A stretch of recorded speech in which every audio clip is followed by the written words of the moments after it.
Welcome, everyone. Welcome if you're joining us right now to this third day of the Data Modeling Days. We are now having the second part, let's say, of our discussions about modeling heritage. There were so many different topics to cover that we split it in two sessions.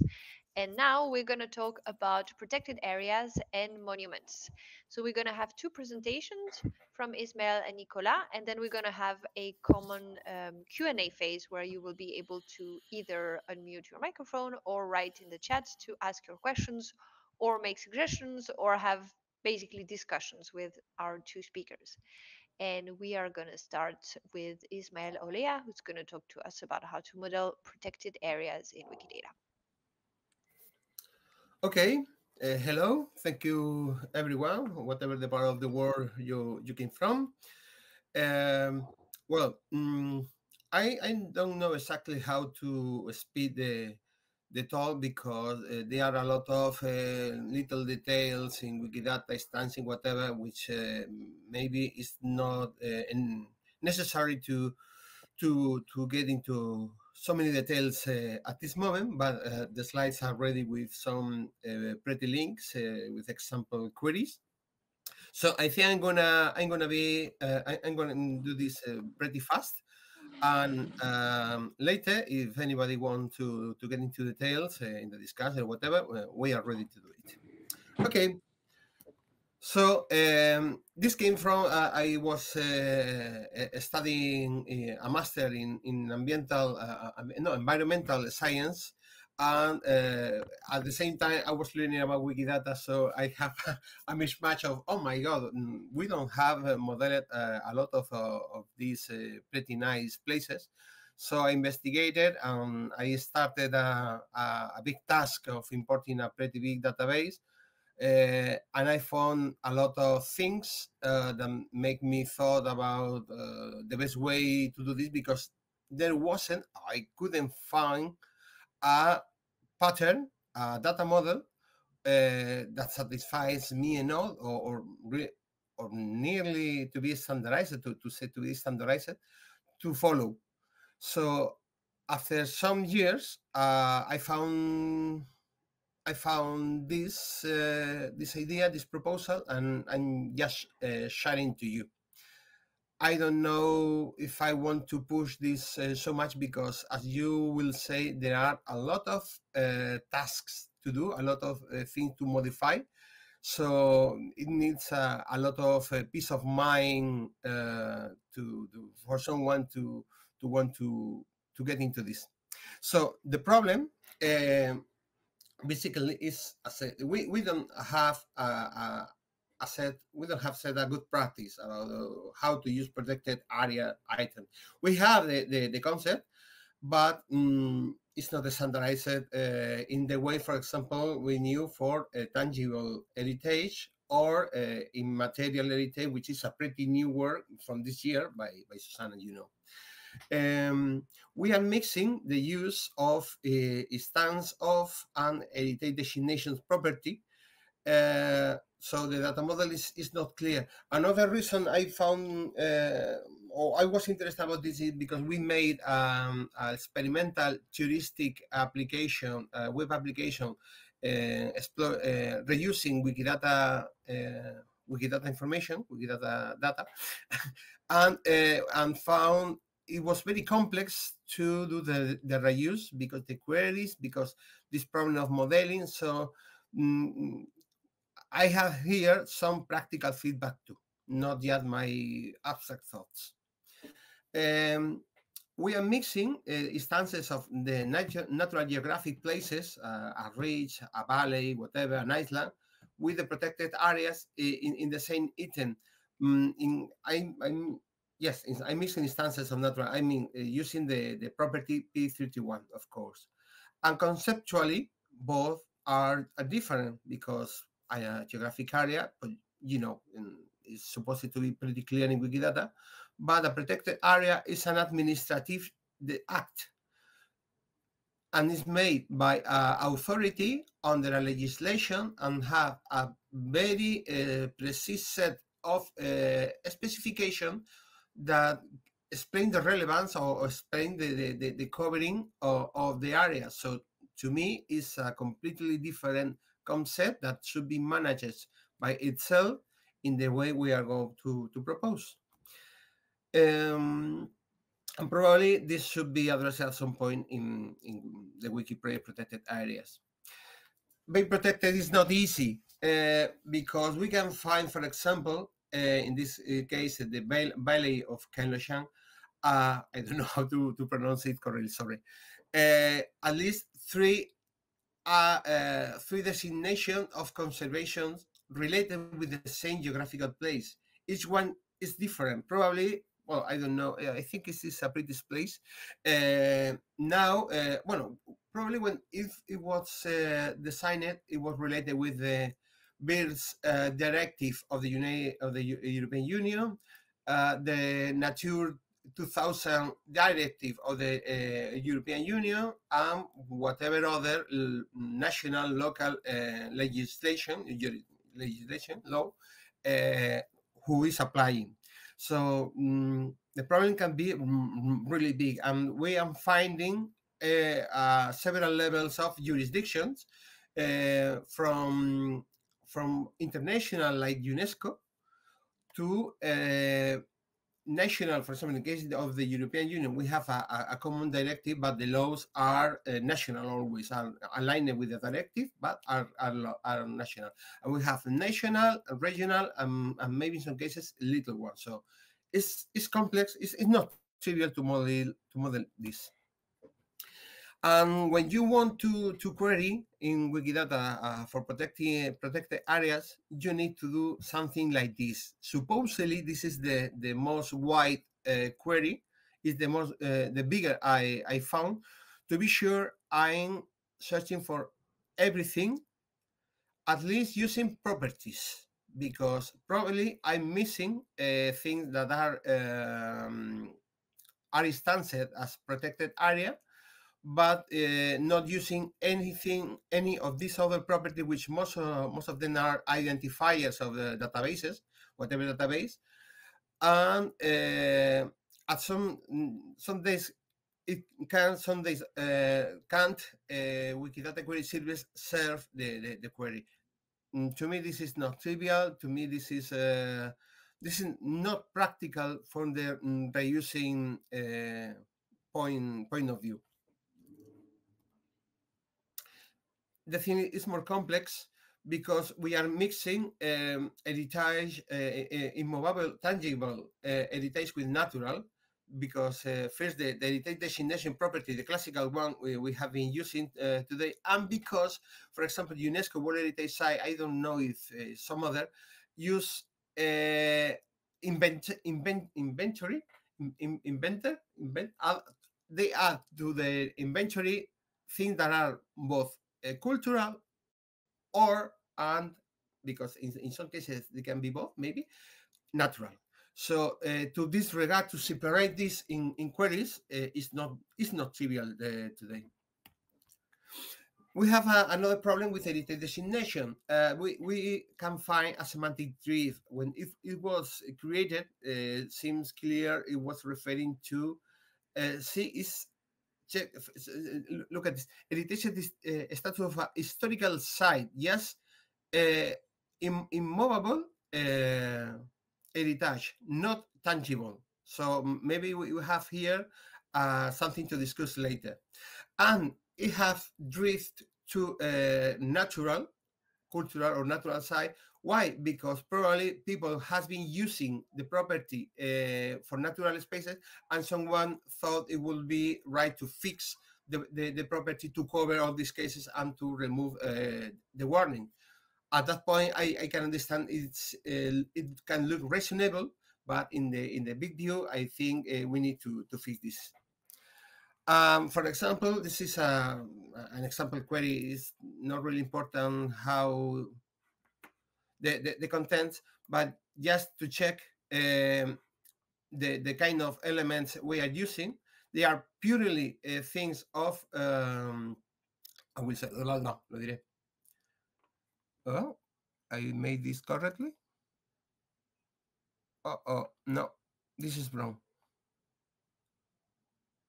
No. I'm mixing. No, I wanted to say another thing. Sorry for the confusion.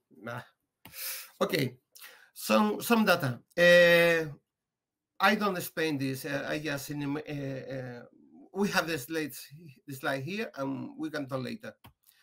But the problem with figure and jurisdiction, because they should be model in my point of view, related one with other, and they are not in many cases. We have a lot of conservation designation, because one thing is the protection figure, other the designation. Okay, and we have we have a mess, and sometimes I made myself a mess when trying to explain.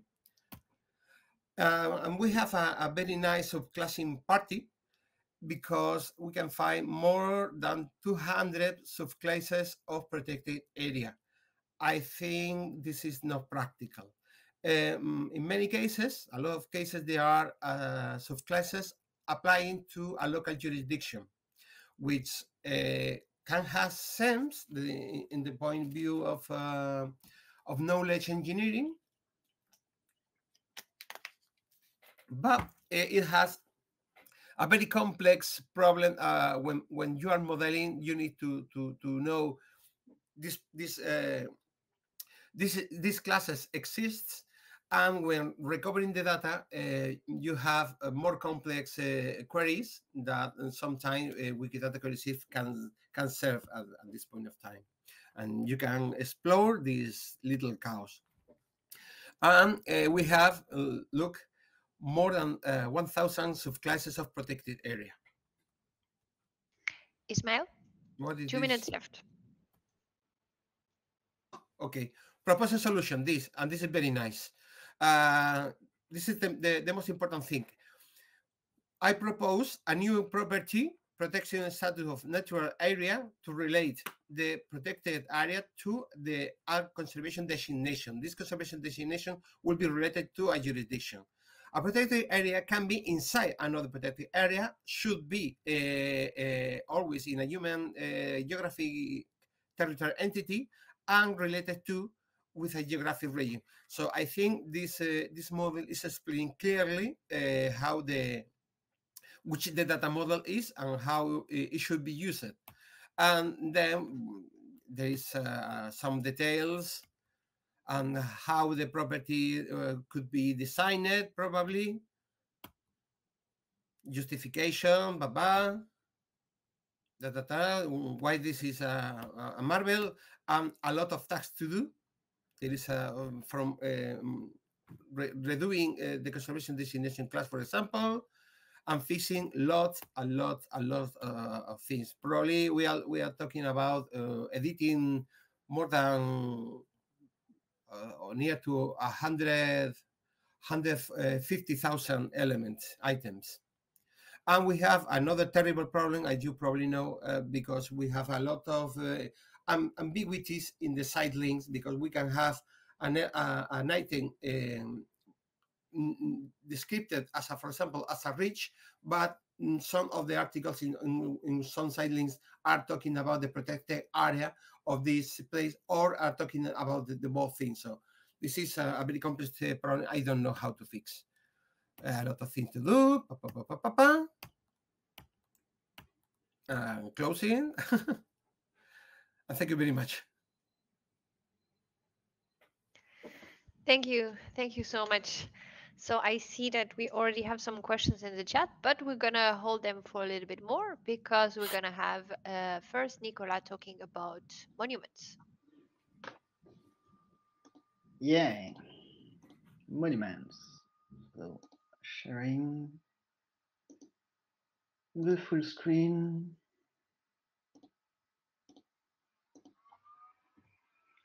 Now you see it in full screen? Yes, perfect. Perfect. So thank you for having me today. I feel like I will be repeating a lot of things that have been said by Ismael, Susanna, or even Camillo yesterday, or I saw things in the chat, conflation and things like that. Nothing new, but I wanted to say some things specific about monuments. First, what does monument mean? What is a monument? If you go on the etymological definition, monuments is something that you remember, a memorial, but it's often true, but not always. Monuments is often also understood as a building, but again, it's not always true. It's not always even man-made. It could be something natural sometimes. So here you'll see the link with what Ismail just said. Where does natural start and where does cultural ends? We are not sure. It's often something of importance, but this is something very subjective, and some countries have a lot of monuments designated as a monument. Some have a very restricted list, depends. And as Ismail said, in the end, a monument is something designated as such, like an administrative act saying, oh, this is a monument or this is not a monument. And it can be done by very different authorities. It can be international, like UNESCO World Heritage. It could be national. It could be infranational. And if you go down infranational, it could be at the region, province, everything down to city. So there's a lot of different protection designation, which make it even more messy. And of course, I didn't say it, but there's also some legal definition, but that varies a lot depending on the country where you are. Since I've been working on French monuments, I will give some specific example to France, but it can be the same more or less in other country. We have a lot of protection, but the two main one is monument historique, which is historical monuments. And there's two subcategory, one for buildings, which is not always building, and one for objects, but it's again not always objects. And we have something called site classé ou inscrit, classed or inscribed site, which is very weird. It's mostly natural monuments, and sometimes it's called natural site.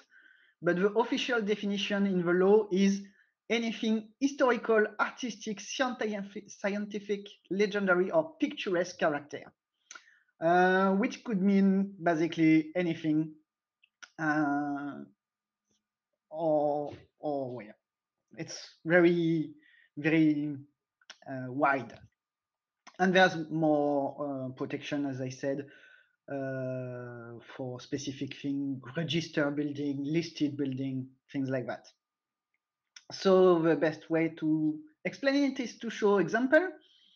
And I've given some example which are the weirdest example, because for instance, monument historic, half of them are just church. It's a church, it's a building, we know what it is. There's only one protection. It's easy. But there's a lot of not so easy case. Like this one is a tree with two chapels inside it. There's one little chapel at the bottom inside the tree, and one chapel at the top. And actually, there's like four or five protection for this tree chapel thing. There's the tree itself, which is a natural, remarkable tree, so natural. There's one for each chapel at the top and the bottom. And there's also an intangible protection for the ceremony done in this chapel. Yeah. So this is both two buildings and a tree. This train is also an historical monument as an object. So a train is an object in a very wide sense, but okay, that's an historical monument. You have also the case of the Château de la Loire of Chambord. You might know this is the Loire here flowing, and you know some of this building. And the building is the true castle is in the middle here, Castle of Chambord. and it's an historical monument. But technically, the territory for the small castle in the middle is the whole municipality is protected as a monument. So it's a very big area. And all the green part are also where the king used to hunt, and it's protected as a natural site, which has no, how to say it, no biological interest, let's say. There's no specific species, or there is some specific species, but not very interesting in themselves. It's protected as a natural area, but because the king was here for historical purpose. So it's fun to have this. And then my favorite is the pipe organ in churches are often monuments in themselves, both as building and objects. They are all twice protected. Technically, the wooden part is considered to be a building, and the pipe of the pipe organ is considered to be an object. So you see, it's let's not say mess again, but it's very a lot of heterogeneity and variation. And the question we have for 10 years now on Wikidata is how we find a common denominator, can we even find a common model? And I spoke on your friends. You can imagine in other country how it is also. So yeah, bottom line, Monument has very few things in common that they share. Even inside the same class, if I took only monuments historic as objects, you see that I have pipe organs and trains. Even inside the same class, because a chapel can be a natural site, as we see for the chapel in the tree, or it can be a monument historic or whatever. So it's make the task a bit more complex. Now for the Wikidata side, the good thing is that we had very early import and mass import, and now we have almost 3 million items. We have a lot of data, which is good in itself, but not always modeled right. And it's what we call sometimes ontology by party. Each part inside a class, Monument Historic of France or cultural good in Spain or things like that, are more or less consistent, but not through all monuments. And one big advantage is that you may know that in Commons we have a photography context, which is called Wikilove Monuments, VLM. And since the data is useful and needed to organize this contest, there was a lot of people who worked on data in Wikidata for Wikilove Monuments. So there has been already a lot of work done. And I'd like to thank Andre and Alicia, who talked about Wikibase earlier. They helped a lot around that. And it's important because we can always think about the ideal model we want in theory, but when you reuse the data themselves directly, you need them in a template on Commons. You see that you are more pragmatical on what can be done realistically and how it can work. So I didn't put a lot of statistics because it's not really relevant, but obviously there's a lot of very different values in P31. Even inside the cultural protection P1435, there is a lot of different things. And there's a lot of other property that are used more or less consistently.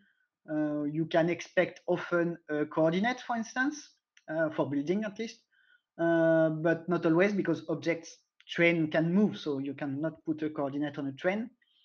And even inside the building monument historic category, they are not all exactly building, and some of them moved.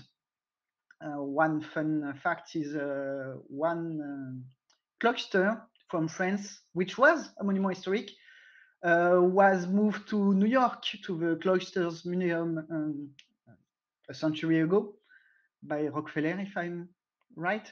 So yeah, even immovable thing can move sometimes. So it's a bit hard. For this property, we see that it's used a lot on very different things. There's a lot of value, and here what I put is not the value themselves, because they're like 2000. I put what is the type of the value itself, more like a tree of what is used as a type of value inside this property. And you see that there's a lot of very different things. Most of them are in common to have the name heritage in it or cultural, but you see that natural heritage is still very common. And I know that for France, site classé is both natural and cultural, so you cannot totally get rid of that. You cannot move everything. There's maybe duplication or things like that. I'm not sure how we deal with that. And you have some very broad value, and you have a lot of value also specific to a country. So Brazil, Portugal, France, Germany, United Kingdom, which is maybe not the best to put here as a subclass, but it needs to be somewhere. So a proposal that has been made is to move that to another property like P17 country, but you still a lot appears there. If you have question, we can go in more details afterwards. And some other problems we face is the wall building or wall monuments versus only parts of it. Because as I said, with Chambord, for instance, the protected interesting thing, point of interest is the castle itself, but the wall monuments is actually the wall territory. And sometimes it's the opposite. You have a full building, but it's only one room or one door or one windows, which is actually the part which is very interesting and protected. For that, right now, most of the time we use a qualifier to say, oh, the protection applies to this part or this part. Sometimes we do split the items, like, oh, this windows is very interesting. We want an item for the windows or for the door itself. But it's not always doable and not always a good idea, because sometimes we are going to be too granular and it will be harder to maintain the data. Maybe we need an external Wikibase, I don't know. It depends on the case. And there's a lot of conflation, obviously, about the building and the institution or organization inside the building. It's very common for historical building used for a museum, a library. I saw that a lot in GLAMS, but anything, most castle have an association managing the castle. So here, I would say always split the items, or most of the time at least, because building and organization are really two different, and it will be clashing and creating more problem than anything. A simple example is inception date. When it's a building, it means when it has been constructed, and when it's an organization, it means when it has been founded. And millennia-old castle can have an organization created only last week. So it's messy, and it's better to split items there. And to finish, some other problems is that I want to point. There's a lot of other problems, but addresses, we have two different properties to indicate the street or location specifically inside the city. One is a string and one other is an item. And we said before that PDF are bad, strings are bad too, because inside a string you can type everything you want. You can say, oh, to Boulevard Avenue something, but you can say just Boulevard Avenue, or you can add the city afterwards. You can type in your own language or not.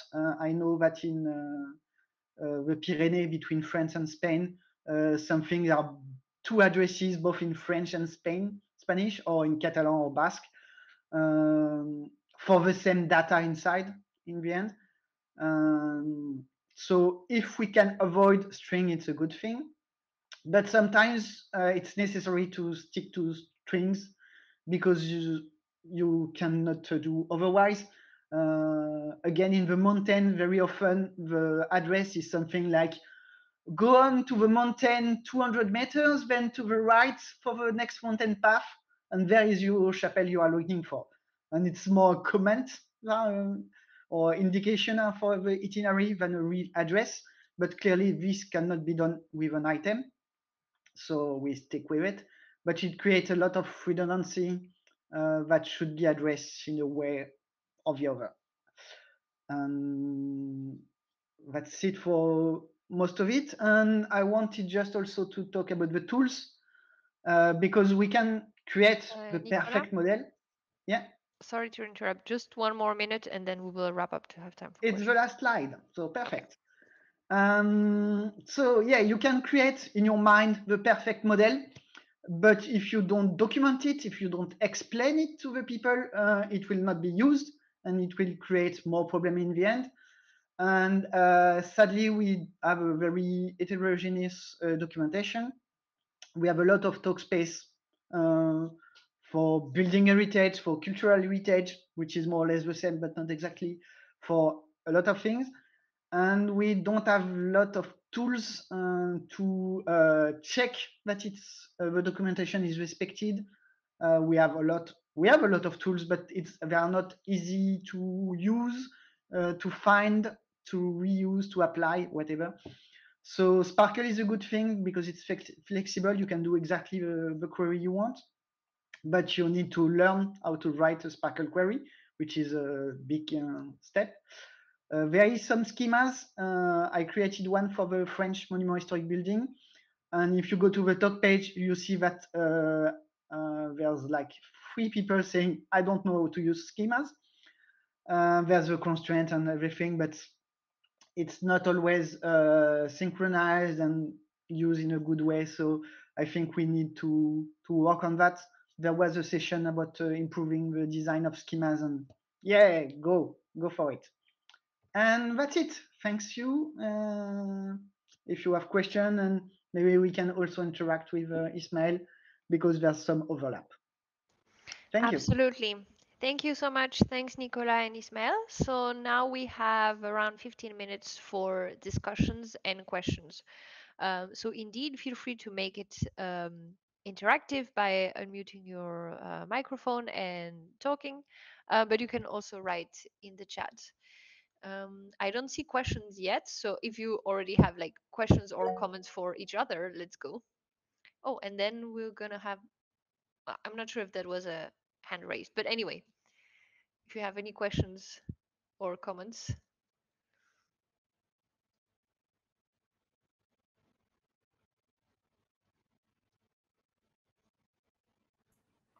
We are very good explaining ourselves. Everything is clear. Yeah, I'm looking at all the comments by Susanna and Jen. I see that a lot of people know Allouville-Belfos tree chapels. Okay. Which means There's a it's question. important in some way. Oh, some questions are coming. So Susanna is asking, what suggestion for wiki projects do you have? I guess it's a question for both of you. I'm not sure to understand. Do you mean how to more talk between wiki projects to deal with the overlap? And for that, I don't have a magical ID. Sorry. Yeah, exactly. I'm lacking plural in my words. So, what suggestions do you have for wiki projects that how to model them and how to make them more usable for exchanging information? So, yes, exactly what you meant. Yeah. The only thing that I can say is that if there is multiple wiki projects dealing with the same item, it's because of completion, of course, but also because different people are interested in different things inside the building or whatever. So we cannot merge them, which would be nice, but no, it's not possible. And maybe working on the same tools like schema can help, but I don't think there's a magical, or maybe Ismail, you have a magical idea to solve all the problems? No. And I see that John Samuel is asking, do you suggest part as part in complex cases? Yes, absolutely. When it is a very complex cases, you absolutely need it. I didn't put it as an example because it's more of a mess, but we have Versailles Palace in France, which has the big palace building, but there's also fontaine in the parks, church, and almost every big room in the palace also has an item. So for that, you need to link them together. Because if you have the item, the worst possible scenario is not to link them and they are not findable. So yeah, I suggest strongly to use as part, but it's not always possible. And like for the chapel tree of Allouville-Belfos, I'm not sure we need several items. I don't, but if we have several items, link them with parts. Yes. Ismail, you're muted. Yeah. Sorry. Personally, in many cases, what I am using, of course, I'm using the part of if it is it has its own designation. If it has not its own designation, I am using I don't remember exactly in English, ubicated in. Cited, I don't know, but in Spanish, ubicado en, which is, I think, a good way to describe a thing that it not has a formal relation. But this is a convention I'm using. I don't know is shared. Yeah. There's other question. I will take the last one by Tuka, which is again about Versailles. If the palace is a building, another building on the palace ground doesn't make sense as part of. Absolutely, that's why part of can be tricky. In fact, the different buildings are part of the domain of Château de Versailles, which is an institution, which is weird to have building part of an institution, but it's both an institution and the ground, so it should be split. There's conflation right now, but yes, yeah, in Netherlands we have complex. That's exactly the idea, and with clarifier. I can point something. We have as people we associate a monument, in this case, for example, with a building, with the building of the palace. But if you go to the designation act, it probably has many details. So the problem is when you are mixing the informal modeling, when you are reflecting exactly what the act says. For example, in Spain, probably they are related to the cadastrian parcel. So it could be very clear. It could be very clear which thing is part or is ubicated in this or that. Yeah, totally true. Going back to the previous question, Rima is asking, what are your opinion on using a nationally focused item for P31, like items under protected area of the United States? They are very similar. They are similar with modeling administrative divisions. As I said, I think the current situation is not optimal because we are mixing protection, which are the same in different countries, and things in the same country that are different. There's some orthogonality in that. And I think it's what you said also for natural thing, Ismail. I think these subclasses should be in other property and not in P31 because it's sometimes a bit messy. This is part of the subclassing party. and the start of the nightmare of the hell. And one of my conclusion is we need to flatten as much as possible the subclasses required. And for example, in protected area, I'm not sure if we should subclass the stance of protected natural park.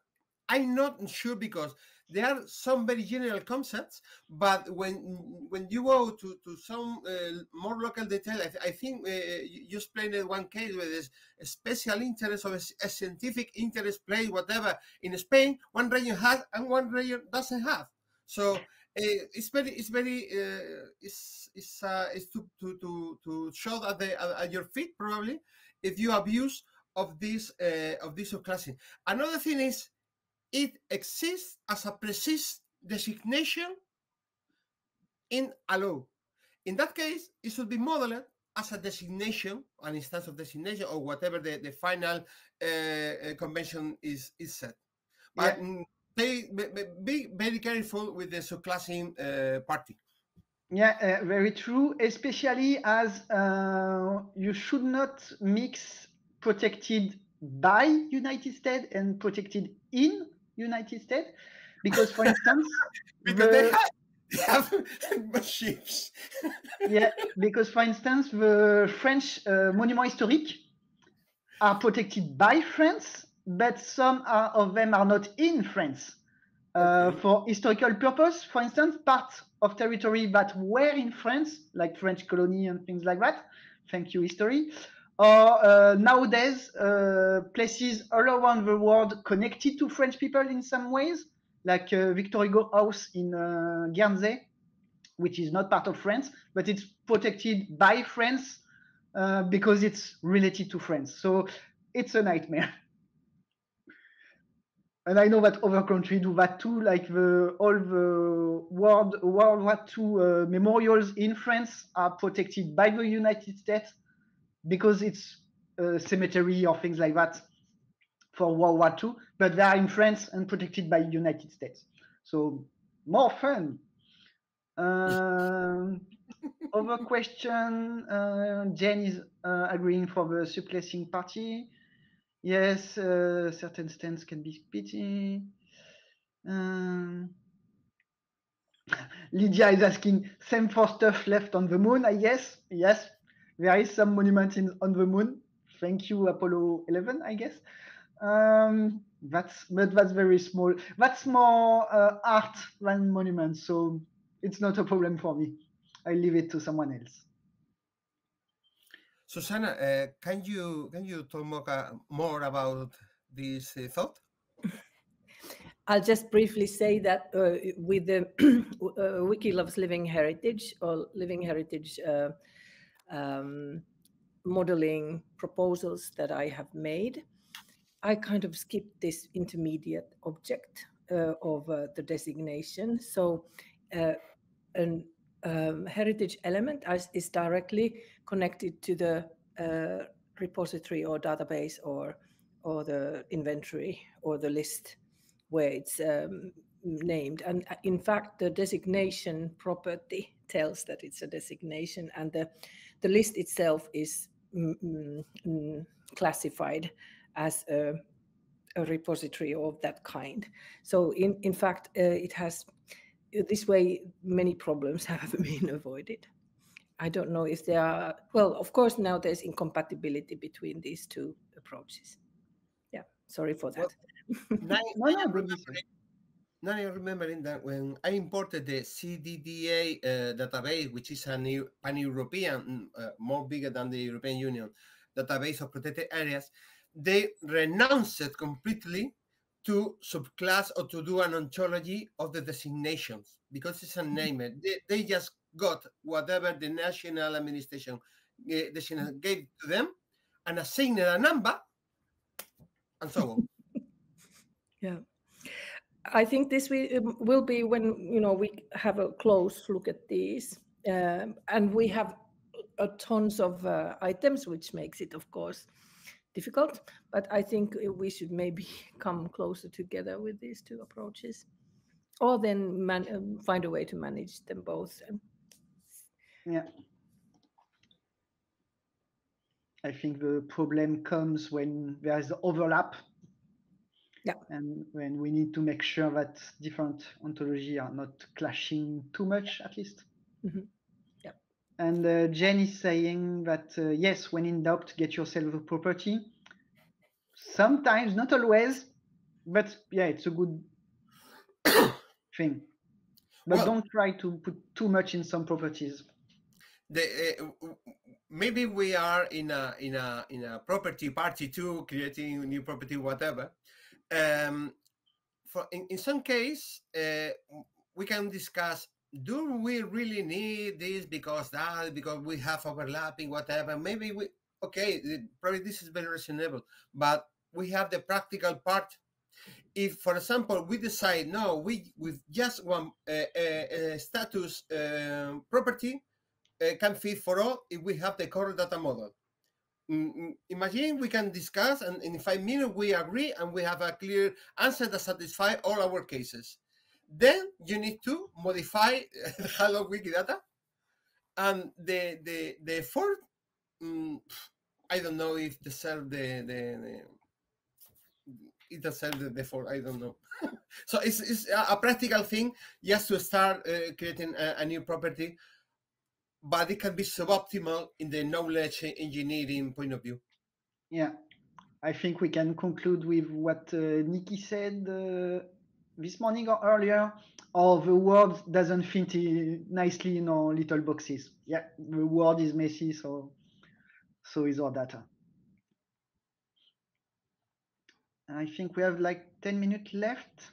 If there's one last question. Yes, evidently the databases has a lot of typos, but I think we have now with the ranking, for example, using a lot of ranking to modify or to update some of the this kind of information. For example, you can find since maybe OpenStreetMap cannot be seen as a better reference than a government, but in many cases I found they are doing a really good job. So the best reference I can have for a coordinate, for example, could be from OpenStreetMap. I don't remove the older one. I just add the new one. I keep the older reference. If I have references, I keep the value. If the value had no reference, I'm sure it's wrong, I remove the value because why? But then I can rank and choose the best I think is best reference or whatever. Not just with OpenStreetMap, but whatever the source you find. And of course, the value can evolve because, for example, we have a very good relation with this Andalusian Heritage Institution, and from time to time we are able to report fixes, and they check and accept the fixes. Another problem is how can automatically or machinally update all our register in Wikidata with fresh data from the authority, removing or obsoleting the wrong one? I don't know.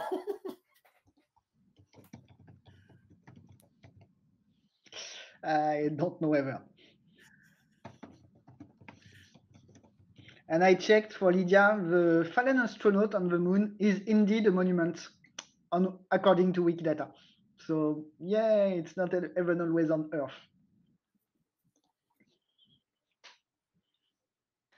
All right. I don't see any more questions in the chat, so I think we can conclude here, if it's fine. Of course, you can stay in touch with Ismail and Nicola and all the other people who discussed in the chat, either here during the event or later on the project.